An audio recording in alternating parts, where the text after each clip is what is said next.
194 of Indian Constitution says that power and privilege of state legislature, member of state legislature,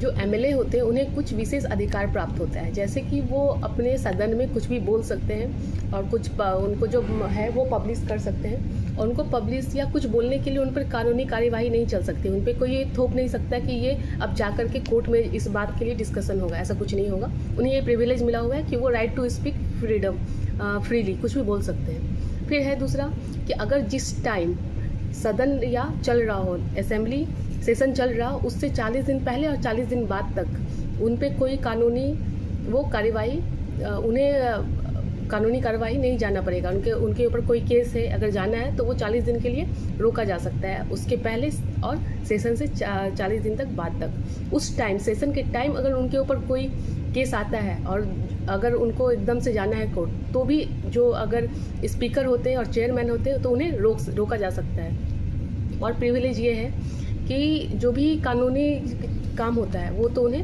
नहीं करना होगा, वो बोल सकते हैं। और सदन में अपना जो रूल रेगुलेशन बना हुआ है उस रूल रेगुलेशन के अनुसार वो काम कर सकते हैं, जिस तरीके से सदन का रूल रेगुलेशन बनता है। और उसमें ये है कि जो ये तो स्टेट लेजिस्लेचर का हो गया, पर जो एमपीज़ का है पार्लियामेंट, जो मैं आर्टिकल डिस्कस कर चुकी हूँ, वो आर्टिकल है 105।